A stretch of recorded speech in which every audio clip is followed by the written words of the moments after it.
घर भर पुरिया लोक जड़े काटुच्च जड़े छड़ाऊँ जड़े 5टा लोक रोज खाली माछ काटे बर्तमान चलू माछ सन्धान दानव मैंने आज चोरी आज से रास्तार कम चलते देख भल आम देखुची ओडिशा ठारू बेंगलोर कंस्ट्रक्शन काम जेको काम भल होशार कम हो 6 मास पर भांगी गड़ी पड़ुची कि ये गोटे गोटे कम कि देखो बहुत वर्ष जाऊँ भल क्वालिटी भल उन्नत रकम कम गोटा सब सब देख से जेसीबी का खुदाई चली देख गाँव पिलाटी बेले जेसीबी देखिले आम से बसिक रोते घंटा घंटा जेसीबी कौन केमी चलती देखापी ये देख जेसीबी खुदाई चली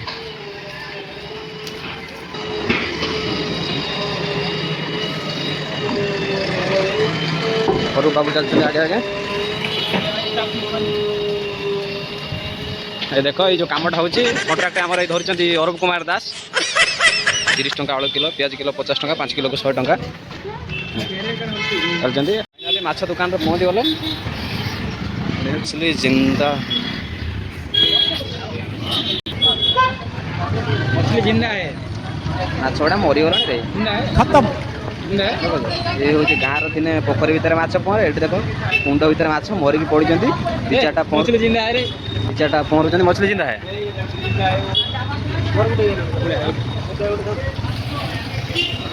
कौन माछ अच्छे देखी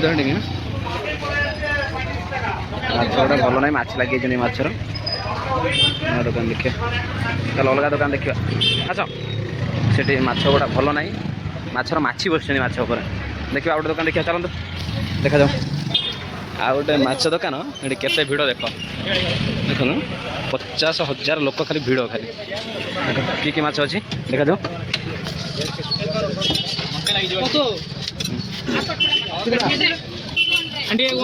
बड़ा वाला एक डालो कटला में चाहिए कुटला नहीं उसमें जो बड़ा होगा उस डालो उसमें जो बड़ा होगा 1 किलो 200 हाँ डालो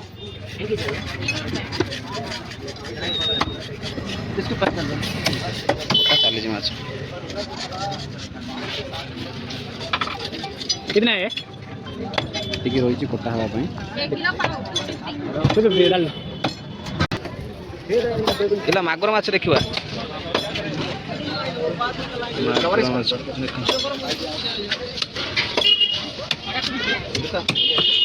देख बाबू किणारे व्यस्त सजा माछ लाइन सजा चलती गोटे पर गोटे कटा हे पाड़ी पड़ो देखते 50टा बोले माछ अच्छे लाइन आम माछ भी कौन अच्छे जापार देख सजा चली लाइन कटा हे माछ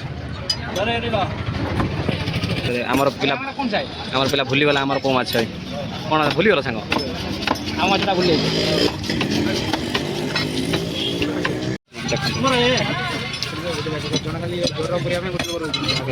घर भर पुरिया लोक जड़े काटुच्च जड़े छड़ाऊँ जड़े 5टा लोक रोज खाली माछ काटे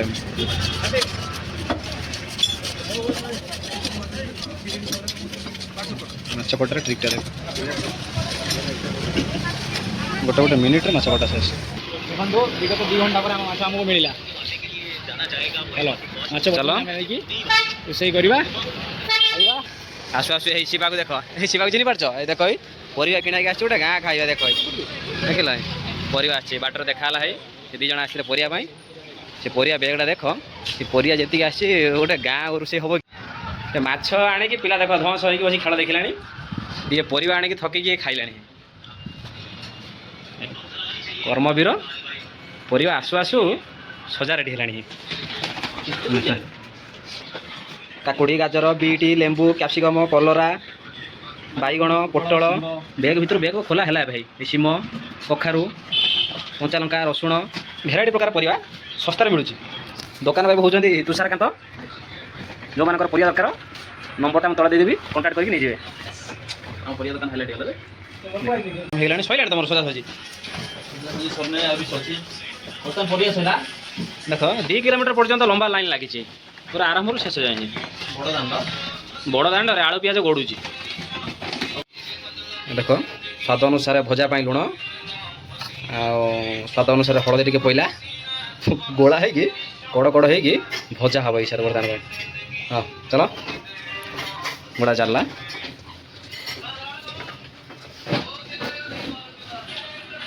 এই যে বাহুটা যে দেখুছ এ খালি ডম্বলস উঠাই খালি বাহুটা তৈরি হয়েছে খালি দেখ ট্রাইসেপ কটিংটা দেখ খালি দেখুছ ট্রাইসেপ কটিংটা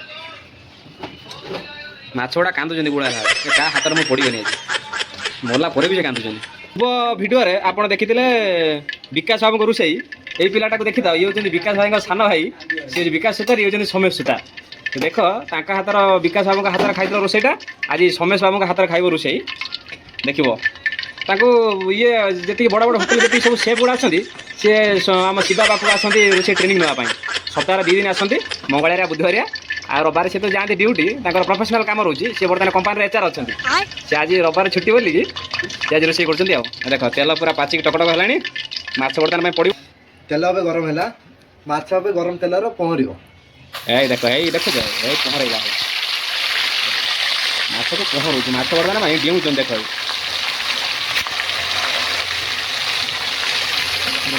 ଶିବା ବାବୁଙ୍କ ହାତର ରୋଷେଇ ଯେଉଁମାନେ ଖାଇବ ଡେଲି ରବିବାରିଆ 2 କିଲୋ ମାଛ ନେଇକି ପଳେଇ ଆସିବ ରୁମ୍କୁ, ଆମ ଶିବା ବାବୁ କରିଦେବେ, ତୁମେ ଖାଇବ। ତାଙ୍କ ପାଇଁ ଭାତ ଦେଖ, ଭାତ ଫୁଟିକି ଭାତ ରେଡ଼ି ପୁରା। ଇଏ ହେଉଛି ଆମର ଏଇଟା କେଉଁ ଚାଉଳ? ଏଇଟା ଏଇଟା ବାସୁମତୀ ଚାଉଳର ଭାତ। ତାପରେ ଦେଖ ହେଇ ମାଛ ରେଡ଼ି। ଶୀତ ଦିନକୁ ଦାଣ୍ଡ ପିଣ୍ଡାରେ ବସିକି, ଏଠି ତ ଆମର ଦାଣ୍ଡ ନାହିଁ କି ପିଣ୍ଡା ନାହିଁ, କିନ୍ତୁ ଛାତ ଉପରେ ବସିକି ପଖାଳ ଭାତ ରାତିରେ ଅଛି, ପଖାଳ ଭାତକୁ ମାଛ ଭଜା ଖାଇବାର ଯେଉଁ ମଜା, ସିଏ ମଜା ଆଉ କାହିଁ ଆଜି ସେ ମଜା ମିଳିବ। ଆମ ଶିବା ବାବୁ ସେ ମଜା ଆଜି ଦେବେ ଆଜି। ଆଉ ଗାଧୁଆ ପାଇଁ ଭାତ ରେଡ଼ି ହେଇକି ରହିଲାଣି। ତାକୁ କୁହନ୍ତି ଦେଖ ସ୍ମାର୍ଟ ରୋଷିଆ। ଏଇ ମାଛ ଭଜା ଛଣା ହଉ ହଉ ସେପଟେ ପିଆଜ କଟା ଆରମ୍ଭ ହେଇଗଲା। ଦେଖ ସେ ଗୁଡ଼ା କାଟୁଛନ୍ତି ପିଆଜ, ଦେଖିପାରୁଛନ୍ତି पूरा बारी बारी के से पूरा चक चक करके काट रहा है, चक नहीं पच पच करके काट रहा है। पूरा गरम गरम टकटक ହେଇକି ଫୁଟୁଛି। ଏଇ ଦେଖ ଏଇ ଯୋଉ ଗୋଟା ଗୋଟା ପିସ୍ ଯୋଉ ହେଇଛି 450 ଗ୍ରାମ ଗୋଟା ପିସ୍। ତାର ମାଛ ତାର କେତେ କିଲୋ ଅଛି ମାଛ? ଦେଖ ରୁଷିଆ ପୁରା ସିରିୟସ୍ ହେଇକି ରୋଷେଇ କରୁଛି। ଦେଖ ମୋର ହସ ନାହିଁ, ହସ ନା ଟିକେ କ'ଣ ହସିବା ପାଇଁ କ'ଣ ପଇସା ପଡ଼ୁଛି? ସେ ତେଲ କଡ଼କା ଦେଖି ଡରୁଛନ୍ତି। ମାଛ ଯୋଉ ଫାଟୁଛି ଟକଟକ ହେଇକି ତେଲ କଡ଼କା ଦେଖି ଡରୁଛନ୍ତି। ସେ ଡରୁଛୁ କ'ଣ ମାଛ ପକେଇଲା ବେଳକୁ? ये गरम तेल पड़ेगा नहीं जरा छिल जाएगा, क्या करेगा बोलो? मुँह छिल जाएगा। ଏଇଭଳିଆ ସବୁ ମାଛ ହେଲା ପରେ ଶିବା ବାବୁଙ୍କ ହାତରେ ଆଜି ଖାଇବା ଅଛି ତମର। ତେଲ ପଡ଼ିଛି, ଏବେ ଗୋଟା ମସଲା ବି ପଡ଼ିବ। ଦେଖ ଶିବା ବାବୁଙ୍କ ହାତର ରୋଷେଇ, ତେଲ ପୁରା ଗରମ ହେଇକି ରେଡ଼ି। ଗୋଟା ମସଲା, ଅଳେଇଚ, ଡାଲଚିନି, ଏଇଟା କ'ଣ ପଇଲା? ଜିରା। ଜିରା ଦେଖ ଏଇ ଜିରା ପଇଲା, ପିଆଜ ପଇଲା, ଏବେ ପିଆଜ ପଇଲା, ପିଆଜ ଖାଲି ଡରୁଛନ୍ତି ଆଉ ଦେଖ ନା ଖାଲି ଛନ ଛନ ହେଉଛନ୍ତି ଖାଲି।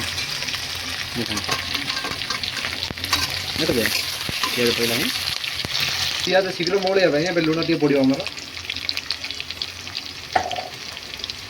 ପିଆଜ ମଉଳିବ ଏବେ ଟିକେ ଛାଡ଼ିଦେବା, ତାପରେ ଅଦା ରସୁଣ ପେଷ୍ଟ ପଡ଼ିବ। ଏଠି ପିଆଜ ଜରା ଚାଲିଛି, ସେ ଆଉ ଗୋଟେ ପିଲାର ସେଠି ପାଟି ଚାଲିଛି। ଦେଖ କଡ଼ାରୁ କାଢ଼ିକି ଖାଇଯାଉଛି। ଏଇଟା ତ ମୋର କଳାକାରୀ। କଡ଼ାରୁ ଗରମ ଗରମ କାଢ଼ିକି ସେ ଖାଇଯାଉଛି।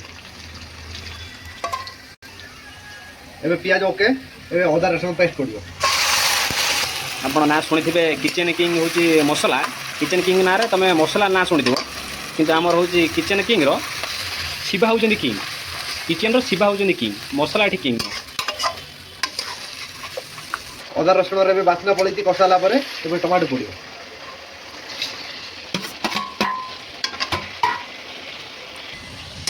ବର୍ତ୍ତମାନ ଏବେ ଟମାଟୋ ଜରି ଯାଇଛି, ଏବେ ମସଲା ପଡ଼ିବ। ଚିକେନ୍ ମସଲା, ଏବେ ହଳଦୀ ପାଉଡ଼ର, ଫିସ୍ ମସଲା, ଗରମ ମସଲା, ରେଡ୍ ଚିଲି ପାଉଡ଼ର। ଏବେ ଟିକେ ପାଣି ଦେଇକି କଷିବ। ମସଲା କଷା ହେଲା ପରେ ସିଧା ମାଛ ପଡ଼ିବ। ଫିସ୍ ରେଡ୍ ସାର ବସିକି ଖାଇବ।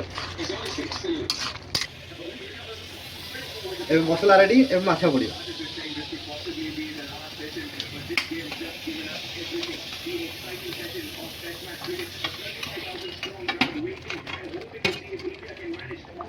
ଏବେ ଆପଣ ଖାଇବେ ବାଇଆ ହେବେ। ମାଛ ତରକାରୀ ରେଡ଼ି, ଏବେ ଧନିଆ ପତ୍ର ପଡ଼ିବ, ଦେଖା ହବ ଖାଇଲା ବେଳେ।